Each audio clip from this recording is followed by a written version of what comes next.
एक दफ़ा फिर हम इस वक्त बात कर लेते हैं बटग्राम में मौजूदा सूरत हाल की। ज़िला अलाई पाश्तो का मकाम, जहां पर कई घंटे से स्कूल के बच्चे और असातिज़ा लिफ्ट के अंदर मौजूद हैं, जिन्हें रेस्क्यू करने के लिए इस वक्त कोशिशें की जा रही हैं। रेस्क्यू ऑपरेशन शुरू तो किया जा चुका है, लेकिन अभी तक कोई खातिर खा इसमें पेशरफ्त दिखाई नहीं दे रही है।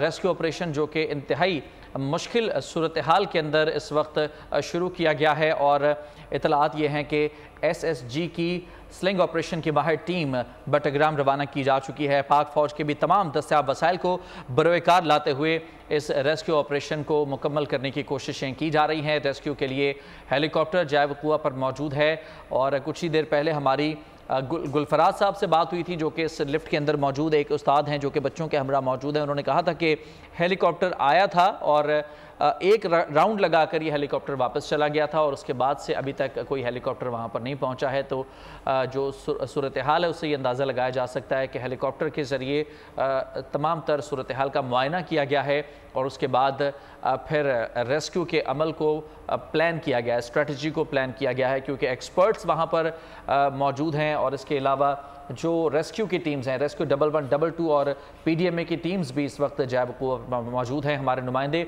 आसिफ शहजाद से कुछ मज़ीद तफसीलात जान लेते हैं। जी आसिफ, अभी तक की क्या रेस्क्यू के हवाले से अपडेट्स मिल सकी हैं आपके पास?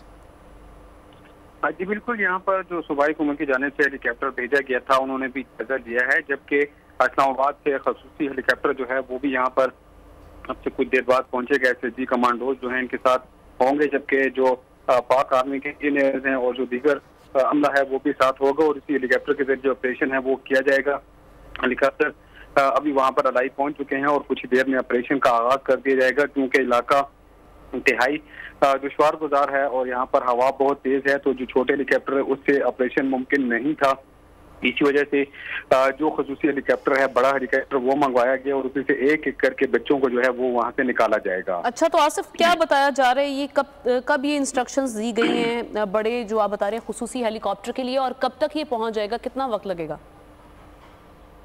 देखें जी, ये खसूसी हेलीकॉप्टर जो है वो कुछ ही देर में वहाँ पर पहुँचने वाला है। अलाई पहुँच चुका है, अलाई से थोड़ा सा फासला है, यहाँ पर पहुँचेगा और अपना ऑपरेशन जो है वो कर लेगा, क्योंकि जो छोटा हेलीकॉप्टर आया था उस हवाले से उन्होंने यहाँ पर ऑपरेशन का आगाज किया है, लेकिन वहाँ पर जो हवा और जो दीगर जो वहाँ पर काम है वो नहीं हो सका, तो इसी हवाले से वो हेलीकॉप्टर जो है वापस हो गया। खसूसी हेलीकॉप्टर से कुछ देर बाद यहाँ पर ऑपरेशन शुरू किया जाएगा, और ये बताना कबल वक्त होगा कि कितने टाइम में होगा, क्योंकि इंतहाई महारत से ये ऑपरेशन किया जाएगा कि 8 जिंदगियों का खतरा है। यहाँ पर इंतहाई जो रिकतामेज मनाजिर हैं वो भी देखे जा रहे हैं, और यही बताया जा रहा है कि इंतहाई जो महारत है इस ऑपरेशन को किया जाएगा, ताकि इन बच्चों और असातिज़ा की जिंदगी जो है उनको बचाया जा सके।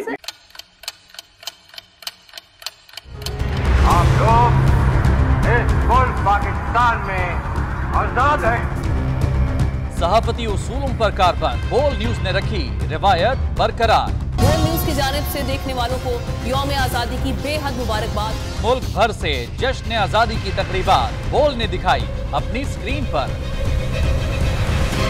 पाकिस्तान के 76वें यौम आज़ादी का जश्न, बोल ने सुनाई पाकिस्तान जिंदाबाद के नारों की गूंज।